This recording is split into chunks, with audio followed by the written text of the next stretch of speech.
Hello students, welcome to online classes. Student, हमारा second chapter चल रहा था और सेकंड चैप्टर में जो सेकंड पार्ट है वो हम आज रीड करेंगे। और ऑल ओवर इस चैप्टर की बात करें तो इस चैप्टर का हमारा 6 नंबर का ये पार्ट होगा, 6 नंबर का ये वीडियो होगा। और जो बुक का जो पार्ट होगा वो बुक का सेकंड पार्ट है। तो आप अपनी नोटबुक ओपन कर लीजिए, उसमें जो सेकंड चैप्टर है अ गिफ्ट ऑफ चप्पल्स उसको ओपन कर लीजिए और उसका जो सेकंड पार्ट है उसको ओपन करके मेरे साथ में कंटिन्यू बने रहिए। So let's come.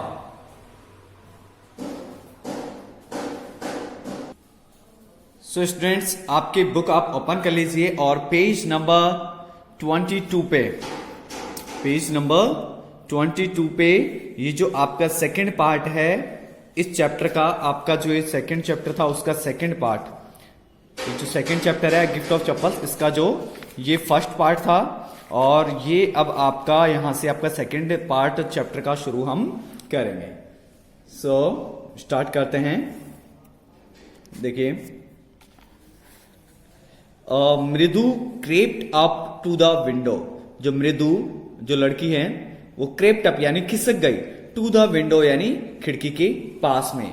Lalli was sitting a little distance away, और जो लल्ली है वॉज सिटिंग वो बैठी हुई थी अ little distance away, little distance यानी थोड़ी सी ही दूरी पर लल्ली बैठी हुई थी। ऑकवर्डली यानी फुवड़ ढंग से, होल्डिंग पकड़े हुए, हर वायोलिन उसकी वायोलिन को, एंड बो स्ट्रिंग और उसकी जो गज है उसको फुवड़ ढंग से पकड़े हुए बैठी थी। हर एल्बोज उसकी जो कोहनियां हैं, जूटिंग आउट, जूटिंग आउट यानी वो फैली हुई थी, एंड हर आईज और उसकी जो आंखें थी, ग्लीज्ड यानी चमक रही थी, विद कॉन्सेंट्रेशन, कॉन्सेंट्रेशन यानी ध्यान केंद्रित करने के कारण जो उसकी आंखें हैं वो चमक रही थी। In front of her, in front of her यानी उसके सामने, with most of his back to the window, और उसकी जो बैक यानी पीठ थी लगभग जो विंडो थी, खिड़की थी, उससे लगी हुई थी या उसकी तरफ थी। Was the bony figure of the music master, किसकी थी? और वो जो बॉनी फिगर, बॉनी फिगर का मतलब क्या है यहां पर? जो दुबला पतला सा, कौन? म्यूजिक मास्टर जो संगीत शिक्षक था। He had mostly bald head, जिसके अधिकांशतः, जो अधिकांशतः कैसा था? उसका सिर गंजा था। बाल्ड हेड, बाल्ड का मतलब होता है गंजा सिर था। With a fringe of oiled black hair, और उसके जो ऑयल्ड ब्लैक हेयर, जो थोड़े बहुत बाल थे, काले बाल थे, तेल लगे हुए काले बाल थे। फ्रिंग, फ्रिंज, फ्रिंज का मतलब है उसकी वो जो किनारे थे वो लटके हुए थे, फॉलिंग लटके हुए थे। Around his years, around his years, around his years यानी उसके कानों के ऊपर या कानों के आसपास वो लटके, जो बालों की लट थी वो लटकी हुई थी, थोड़े बहुत बाल थे वो साइड में से। एन ओल्ड फैशन टफ्ट, और उसके एक पुराने फैशन वाली उसकी एक चोटी बना रखी थी उसने। अ गोल्ड चैन ग्लीम्ड, एक सोने की चैन, ग्लीम्ड वो चमक रही थी। अराउंड हिज लेदरी नेक, लेदरी यानी चमड़े जैसी, नेक यानी जो गर्दन थी उसके चारों तरफ एक सोने की चैन लटक रही थी, चमक रही थी। एंड अ डायमंड रिंग, और उसने एक हीरे की अंगूठी पहने हुई थी या चमक रही थी, ग्लिटर्ड, और एक हीरे की अंगूठी चमक रही थी। ऑन हिज हैंड, उसके हाथ पर। एज इट ग्लाइडेड अप, जब वो क्या कर रहा था? जैसे ही वो ग्लाइडेड अप यानी छेड़ रहा था, ग्लाइडेड यानी छेड़ रहा था, अप एंड डाउन यानी इधर उधर, the stem of the violin, stem यानी तार को, जैसे ही वो संगीत मास्टर था, जैसे ही वो जो तार को, वायलिन के तार को बजाने के लिए जब वो उसको हिला रहा था, छेड़ रहा था, तो वो ऊपर नीचे हो रही थी। A large foot struck out, और एक लंबा सा बड़ा सारा जो पैर है, फुट है, struck out वो निकला हुआ था। From beneath, beneath यानी नीचे से।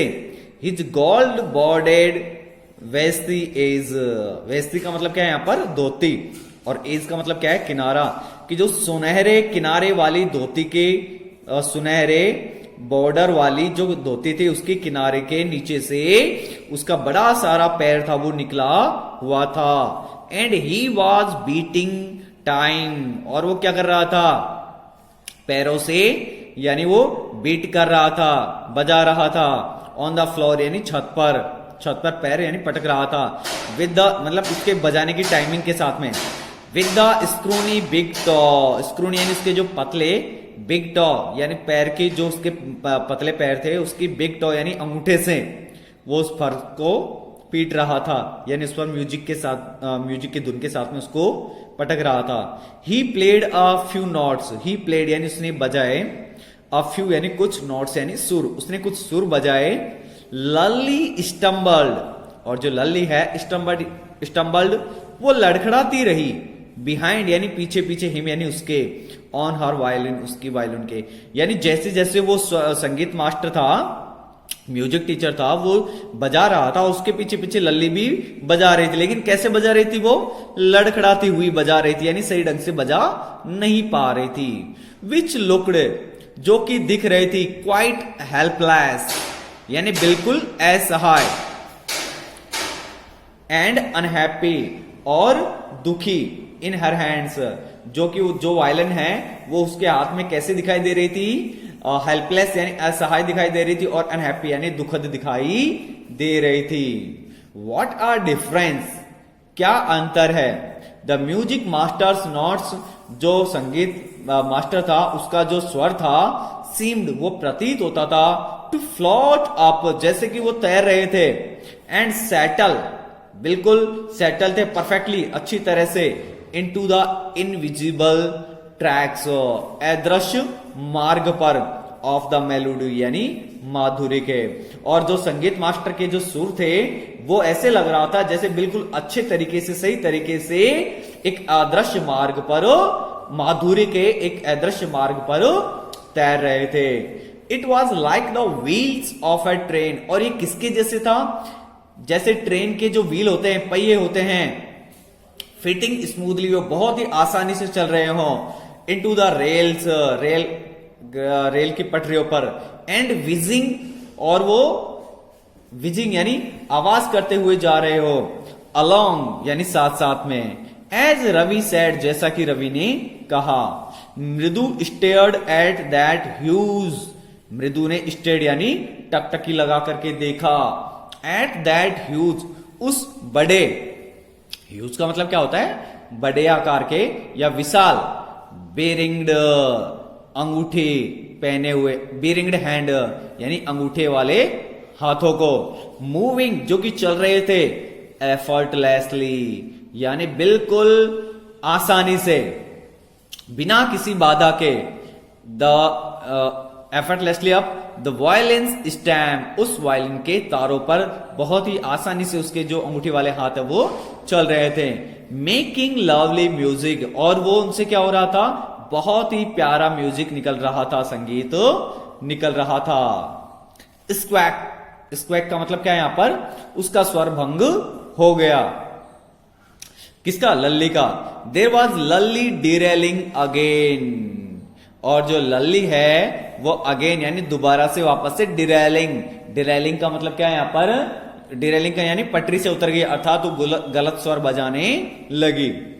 अम्मा, came a wail from the gate, came a wail, wail का मतलब क्या है यहां पर, एक करुण आवाज आए, कहां से, गेट पर से, गेट के गेट से एक करुण स्वर में आवाज आती है। अम्मा ओ, Ravi send the beggar away, cried his mother, उसकी मां चिल्लाई, क्या बोली, Ravi send that beggar away, कि उस बेगर, बेगर का मतलब क्या है पर, भिखारी, कि उस भिखारी को भेज दो। From the back veranda, from the back यानी पीछे से, वरांडा यानी बरामदे में से, पीछे से उसकी मां की आवाज आती है कि रवि इस भिखारी को वापस भेज दो। वेयर, जहां पर, सी वॉज चैटिंग, चैटिंग यानी बात कर रही थी, अर्थात उसकी मां पीछे से बात कर रही थी, किसके साथ में, विद तापी, यानी बरामदे के पीछे की साइड उसकी माँ तापी के साथ में बात कर रही थी और वहां से आवाज आई कि रवेश भिखारी को भगा दो। He has been coming here every day. अब उसकी माँ कहती है, क्या कहती है कि he has been coming, he मतलब क्या, यहाँ पर भिखारी, जो भिखारी है वो आज ही हैज बीन कमिंग, वो आ रहा है हेयर यहाँ पर एवरी डे, प्रत्येक दिन, फॉर द पास्ट वीक, यानी पिछले सप्ताह से ये भिखारी यहां पर रोज आता है। एंड इट्स टाइम, और अब समय आ गया है, ही फाउंड अनदर हाउस, कि उसको जो दूसरा घर है वो ढूंढ लेना चाहिए, टू बैग फ्रॉम, बैग यानी भिक्षा के लिए। पाती एक्सप्लेन्ड टू तापी, और पाती ने किसको समझाया या बताया, पाती ने बताया किसको, तापी को। Mridu and Meena followed Ravi out, Mridu और मीना भी क्या है, रवि के पीछे पीछे, फॉलोड यानी पीछे पीछे बाहर आ गई। The beggar was already in the garden, और जो भिखारी था वो ऑलरेडी पहले से कहां पर था, इन द गार्डन, बगीचे में था।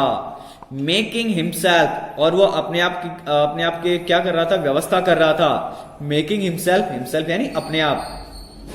क्वाइट एट होम यानी आराम करने का, और वो आराम करने के लिए, जो भिखारी था वो पहले से बगीचे में था और वो आराम करने के लिए क्या कर रहा था, व्यवस्था कर रहा था। ही हैड स्प्रेड, उसने बिछा लिया था या फैला लिया था, हिज अपर क्लॉथ, अपर क्लॉथ का मतलब क्या होता है, जो उसका गमछा है या उसका जो रुमाल है उसको बिछा लिया था, अंडर द नीम ट्री, नीम के पेड़ की नीचे।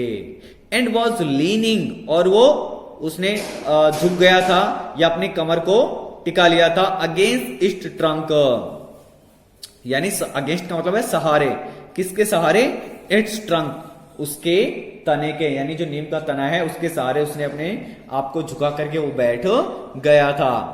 अपारेंटली प्रिपेयर्ड, अपारेंटली यानी स्पष्ट रूप से, प्रिपेयर्ड यानी तैयार होकर के, to take a little snooze, snooze का मतलब क्या है यहां पर, झपकी लेना या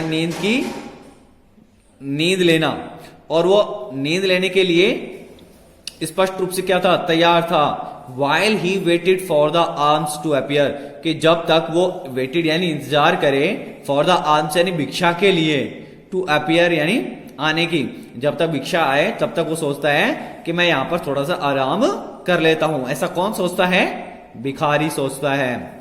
गो away said Ravi sternly, sternly का मतलब कठोरता से या सख्ती से। रवि क्या कहता है, सैड रवि, रवि ने कहा कठोरता से, क्या कहा उस भिखारी से, गो अवे चले जाओ। माई पाती सेज, मेरी पाती कहती है, इट्स टाइम कि अब समय आ गया है कि यू फाउंड अनदर हाउस, कि तुम दूसरा घर ढूंढ लो, टू बैग फ्रॉम भिक्षा के लिए। द बेगर, उस भिखारी ने ओपन्ड हिज आईज, उसकी आंखें खोली। द बेगर, उस भिखारी ने ओपन्ड खोली, हिज आईज, उसकी आंखों को, वेरी आइड यानी बहुत ही चौड़ी। एंड गेज्ड, और उसने टकटकी लगाकर देखा, at each of the children, प्रत्येक बच्चे की तरफ, वन बाय वन यानी एक एक करके, और उसने एक एक बच्चे की तरफ करके सभी को बच्चों को देखा।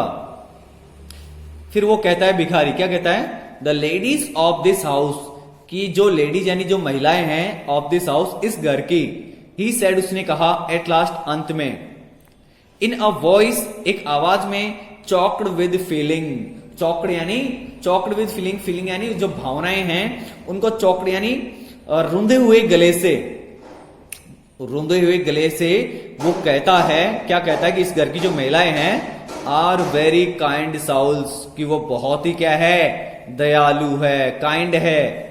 आई have kept my body and soul, I have kept my body and soul का मतलब होता है पेट पालना, कि I have kept my body and soul, कि मैं हमने अपना पेट पाला है, together on their generosity, generosity यानी उदारता से, उनकी उदारता से, for a whole week, whole यानी सारे के सारे, वीक यानी सप्ताह, कि मैंने सारे सप्ताह उनकी उदारता से अपना पेट पाला है।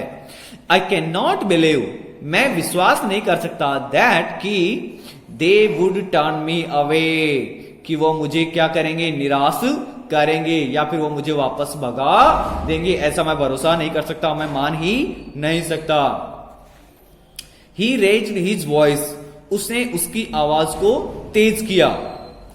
अम्मा, ओ अम्मा, sad his well might be, sad his well might be, उसका दर्द, उसकी आवाज में भले ही दर्द हो सकता था, बट लेकिन it certainly was not feeble, लेकिन वह सर्टेनली यानी निश्चित रूप से वॉज नॉट फीबल, फीबल यानी कमजोर नहीं थी, यानी उसकी आवाज में दर्द हो सकता था लेकिन उसमें उसकी आवाज में कमजोरी नहीं थी, यानी उसकी कमजोर आवाज नहीं थी।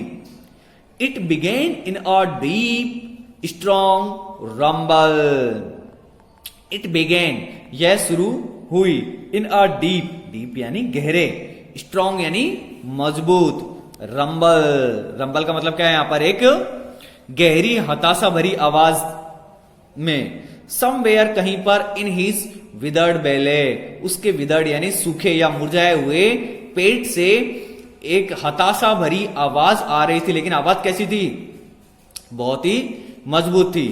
And came booming out of his mouth, और जो आवाज थी वो आ रही थी, बूमिंग यानी जोरदार आवाज आ रही थी, ऑफ हिज माउथ, उसके मुंह से।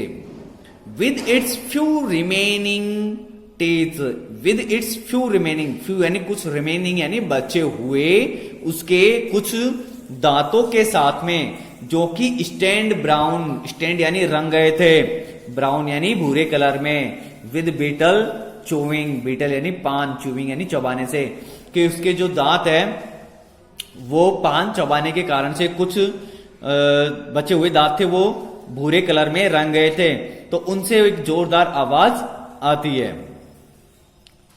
या वो जोर की आवाज में कहता है। तो स्टूडेंट्स आज की क्लास में हम इतना ही करेंगे। आप जितना आज ये पैराग्राफ जो करवाया है, ठीक है, यहां से ये पूरा और ये वाला, और साथ ही साथ यहां से लेकर के यहां तक इसको आप रीड करेंगे, और इसके जो वर्ड मीनिंग्स है, जो हार्ड वर्ड मीनिंग्स जो मैंने आपको लिखवा भी दिए हैं, उनको आप लर्न कर लिया होगा आपने, तो उसके साथ में इसका ट्रांसलेशन करने की कोशिश करेंगे। अगली क्लास में हम यहां से स्टार्ट करेंगे। तो मिलते हैं नेक्स्ट क्लास में, तब तक के लिए thank you and have a nice day.